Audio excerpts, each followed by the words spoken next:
আজকে আমি আবার নতুন একটা রান্না নিয়ে আসলাম। আমি জানি না কেমন হবে, তোমরা কখনো খেয়েছো কিনা জানি না।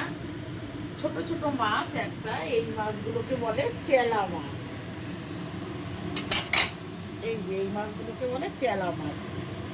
এই মাছগুলো দিয়ে আমরা কাঁচা রান্না করি। অনেকে খায় না, বাংলাদেশের রান্না এটা কাঁচা রান্না খায় না, কেননা এটা ভাজলে কোনো স্বাদ থাকে না। তার সাথে আমার দুটো ফ্যাসা মাছ আছে, এটা একটু ভেজে তুলে নেই, ভেজে এটাকে দিয়ে দেবো তার মধ্যে। আর চেরা মাছটা পুরোটাই কাঁচা রান্না হবে। সবজি কেটেছি আমি, দেখো এখানে আলু, বেগুন, ঝিঙে, আর আছে পেঁয়াজ কলি, কাঁচা টমেটো, নতুন আলু দিয়েছি, বেগুন, ঝিঙে, পেঁয়াজ কলি আর এই কাঁচা টমেটো। তার সাথে রেখেছি পেঁয়াজ আর ধনে পাতা। ব্যাস, এর সাথে আর কোনো মশলা যায় না। আচ্ছা, এই রান্নাটার মধ্যে অ্যাকচুয়ালি ফোড়ন দিতে হয় রাঁধুনি। আমার মেয়ে যেহেতু রাঁধুনি খায় না, তাই আমি একটু কালো জিরে দিলাম। এবার পেঁয়াজটা দিয়ে দেবো।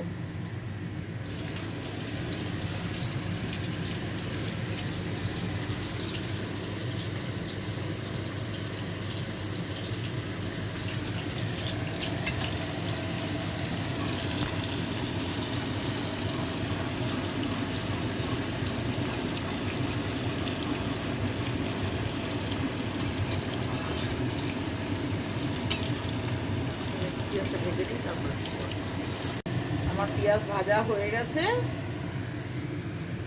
এবার সবজিটা দিয়ে দেবো।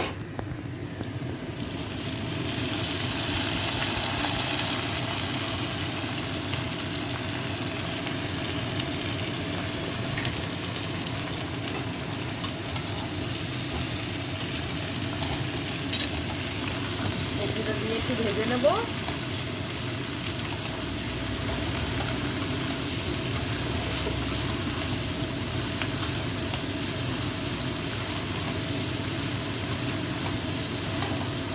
ভাজা আমার আলু আর পুরো সবজিটা আমার ভাজা হয়ে গেছে। এখন আমি সবজিতে দিয়ে দিচ্ছি নুন। তুই ওই লাইটটা কেন জ্বালালি রে? নুন দিলাম। এবার দিয়ে দেবো হলুদ। হলুদটা অল্প দেবো, আমি একটু চচ্চড়িতে হলুদটা কমই দেই। আগের ভিডিওতে দেখেছো তোমরা। কালারটা একটু সবুজ সবুজ থাকতে ভালো লাগে, লাল লাল কালার থাকতে ভালো লাগে না। এবার অল্প করে জিরার গুঁড়ো দিয়ে দেবো,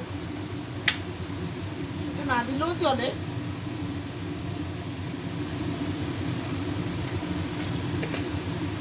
সামান্য একটু জল দেবো, যেন সেটা পুড়ে না যায়। কালকে অবধি দিচ্ছিলে কলের জল, আজকে থেকে আবার অ্যাকোয়াগার্ডের জল হয়ে গেল। হ্যাঁ, হাতের সামনে যখন যেটা পাই তখন সেটাই দিই, এরকম কোনো ব্যাপার না। হ্যাঁ, এখন জলটা না দিলেও হবে, তেল বেশি আছে।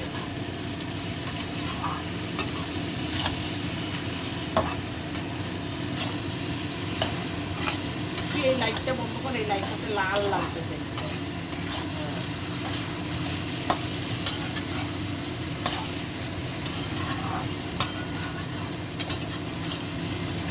যে কোনো তরকারিতে আমি একটু গরম জল ইউজ করি, যে কোনো তরকারি, চচ্চড়ি হোক, ভাজি হোক, ঝোল হোক।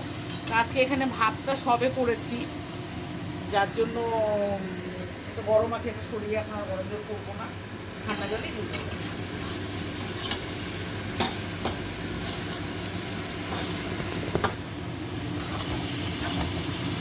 মশলা দিয়ে ভাজা ভাজা হয়ে গেছে একটু, দেখো। এবার জলটা দিয়ে দেবো, খুব বেশি জল দেবো না, অল্প দিতে হবে, কেন মূলো আছে, মূলোটা নাহলে সেদ্ধ হবে না। একটু ফুটুক, তারপরে মাছটা দিয়ে তোমাদের দেখাচ্ছি।